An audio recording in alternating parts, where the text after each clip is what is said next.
Hi everyone, my name is Abigail Dalton and welcome to Abigail Answers, my first ever podcast with the first ever episode.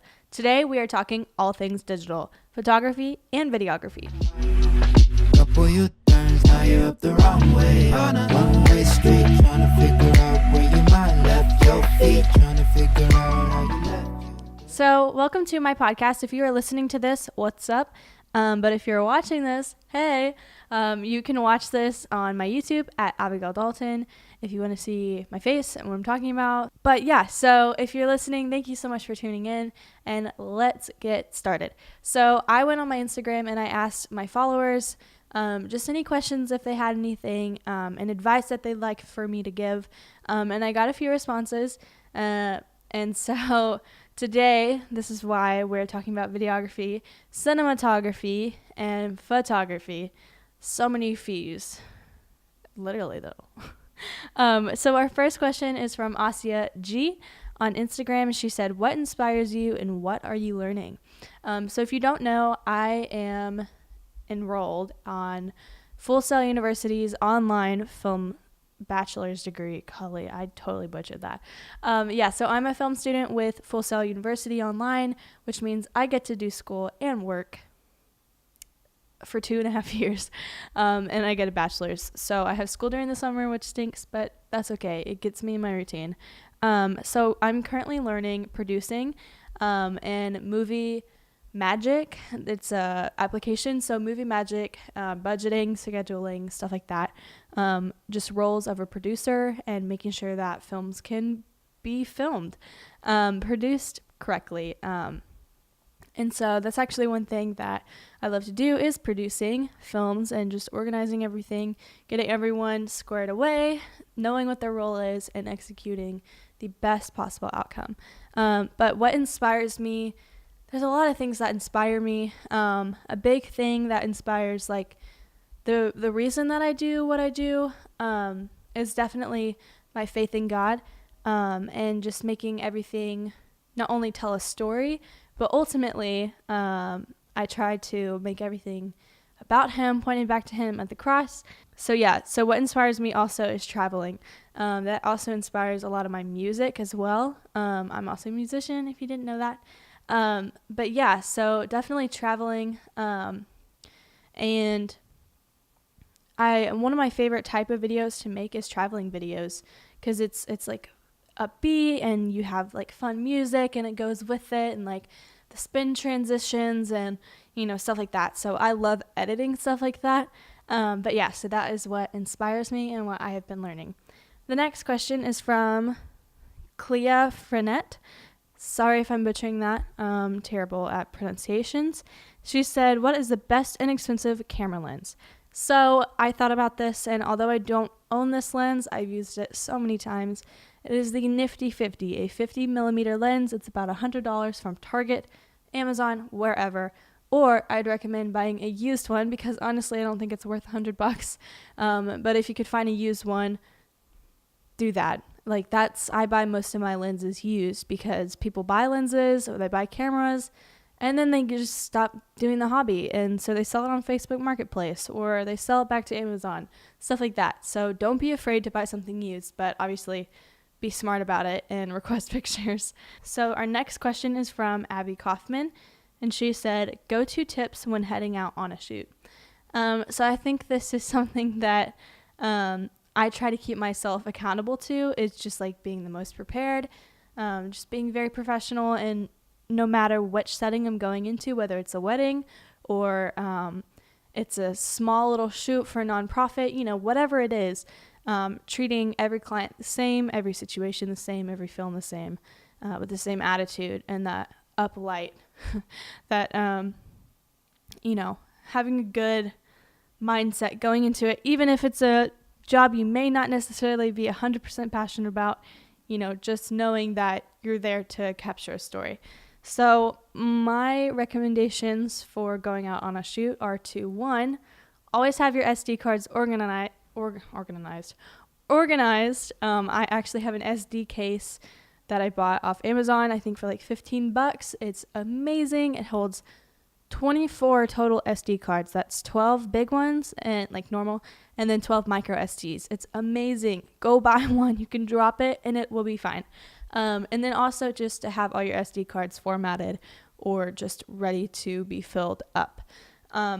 Next is to have a bunch of business cards on you, whether that's in your camera bag or that's in your pocket or it's in your car console, everywhere. Have them everywhere because you don't know when you just won't happen to have a camera bag on you. Say that, you're at a conference and there's a specific place for all of your gear and so it's in there, but a client or like someone, just a stranger comes up and says, hey, I have a wedding and, next year, do you do wedding videos? And you're like, yeah, take my number. When you could actually give them a physical card with your face on it, so they could remember you that way and have your website. So definitely business cards. And then have second batteries and have them charged before you pack for your shoot. So I often will get all my stuff together the night before, my outfit, everything I'll need. I get my car cleared out just because I want to sleep in as much as possible. And then I charge my batteries while I'm sleeping. I wake up, everything's charged, throw them in the bags, go, get out of there. So yeah, spend the extra $50, $80 it takes to get an extra battery for your camera. Trust me, you won't regret it. And last but not least, this goes for the ladies listening, or even some men. I mean, we're all at danger. If you are going out on a shoot alone, always share your location with someone you trust, like your mom or your dad or your friend or your boyfriend, whatever, and have your location going. When you get there, tell them if you change a location, tell them when you leave, tell them if you're going to get gas, let people know where you are. If you think about it, we are the target when we have a big camera bag strapped to our back and no ways to defend ourselves. I like to carry around a taser because I feel like that's somewhat more of a threat than pepper spray, but I have pepper spray in my car as well. And I'm 19 right now, but when I'm 21, you can for sure bet I will have my handgun license. Why? To protect myself, because this is my livelihood. It's like someone saying, or it's like risking your whole entire materials for your job. How are you going to work if that is stolen? Or, just be aware of your surroundings. Don't put yourself in vulnerable situations. If it's dark, don't go to the bank. Wait for the next day. Go home. Tell your client that you have to leave by 10 p.m. Just do it. Protect yourself. Because ultimately the price is not worth it. It is not worth it. Your safety matters more than a few extra dollars. The next question we got was from Alan's Lifestyle. And he said, how do you get customers as a freelancer? So this is a big question that I oftentimes feel that I need to do better on. But any way that I have ever gotten a client is mostly by word of mouth or having my business cards ready. I often find that when I edit in coffee shops, which is like all the time, every other day, I have people come up to me. They see me editing. They ask if I do video or photo. I'm like, yep, here's my business card. Like, let me do your wedding or whatever. Let me do your event. And so word of mouth and like being professional and having that ready. But also like Facebook ads or Instagram ads, stuff like that. I've done that like 5 times before. I haven't gotten a bunch of feedback on it. Those ads, if you spend less, you get less. And so that's where I run into an issue, is because I can't spend a lot of money on ads. I think I spent like $30 total, and it reached like 1,500 people. I got 1 hit, and even that didn't turn into anything. So definitely word of mouth. And then having like all your platforms organized and just, not disorganized, which I say to myself because I'm currently working at fixing my website and updating it. But yeah, just being professional and, feeling good about your brand and taking care of your brand. So the next question we got is from Lorenzo, and he said, what kind of photos and or video stuff would you like to be doing in 10 years? So in 10 years, I'll be 29. Life goals, hope I have a kid by then. Definitely think I'll be married. And I either hope to be doing music. I know. That would be a great career choice, path. God, you let me know if you ever want me to do that. Meanwhile, I'm just writing and stuff, but that's for another episode. But meanwhile, I love movies. I say I love movies. I don't go to the movies all the time. When I say that, people are like, oh, like, what's your favorite movie? I'm like, no. Like, I like creating movies. I don't go out and watch a bunch of them because being a film major and being someone who creates films has ruined my experience in watching films. At least in the cheesy, terribly scripted, terribly produced ones. Scary movies especially are so predictable now that I just laugh and I'll call it out like, oh, he's around that door. He's around the door. Oh, I bet you that she's going to get a phone call and the service will go out, or like the power, whatever. Like, it's just so predictable.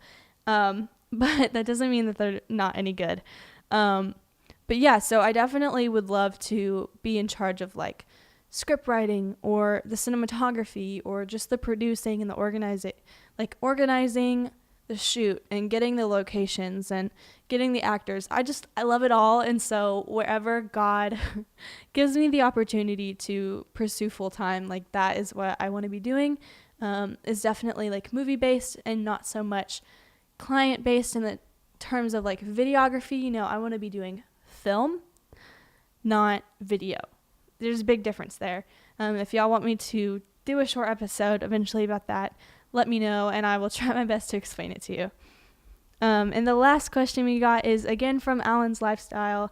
He said some tips on editing. So editing, I'm going to be talking more about videography editing than photography. So I use the Adobe Suite. I use Premiere, Lightroom, Photoshop, all of the above. Not a huge fan of After Effects because it is so hard to work on a Mac because my Mac lags and it's not even a year old. It's great. Love it. But my tips for you would be,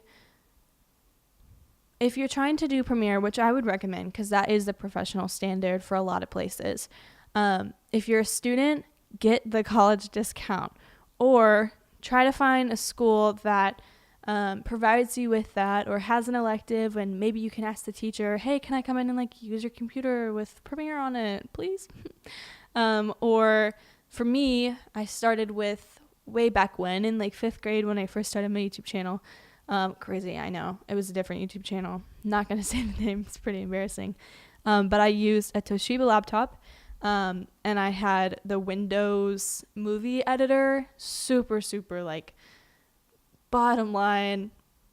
It was basically like picture art. It was crazy, crazy dumb.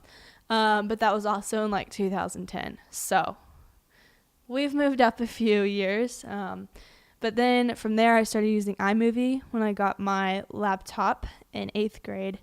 And so iMovie was doing the trick for a while until I started to do client videos and stuff like that. And I was like, iMovie is just not capable of letting me do what I want to do with my videos.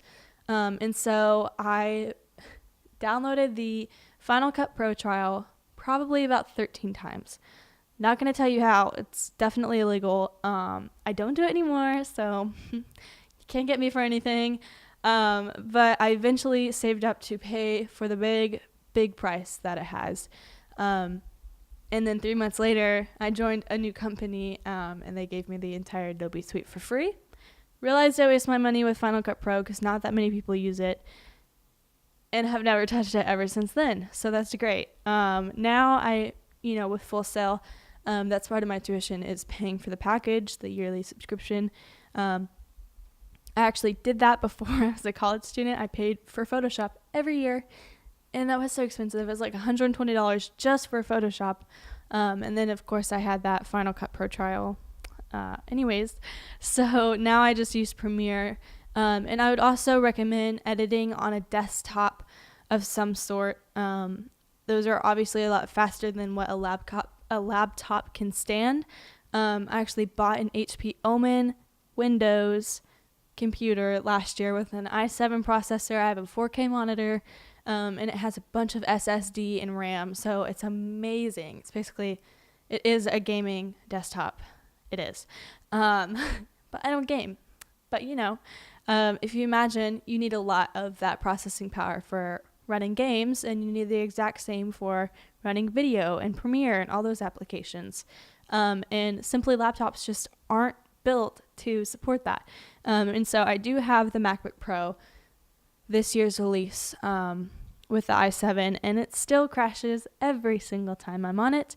And I do use external hard drives. I hardly have anything on my laptop. Of course, sometimes I get a little lazy and I don't delete as much, but definitely just keeping that external hard drive to edit off of will keep your laptop a little bit faster, if it can't go any faster than it already is. But yeah, so just keeping it organized, keeping it clear, deleting files, saving files on Dropbox or Google Drive, and just paying for those monthly subscriptions. As much as it stinks, it's better than having to buy a whole new computer because it keeps crashing. So those were pretty quick answers. Just wanted to lightly touch on each of those things. I hope you guys enjoyed this week's episode whenever this goes up. If I don't have another episode before Christmas, Merry Christmas. I hope you have a great time with your family and your friends and your loved ones. If you have any questions for an episode you want me to do or any advice you'd like, please do let me know. I would love to listen to what y'all are wanting to hear. You can message me on any of my platforms, whether it's in the YouTube comments or it's on my Instagram or Twitter at Abigail's Journal. So thank you again so much for watching and listening, and I will see y'all next episode. Bye!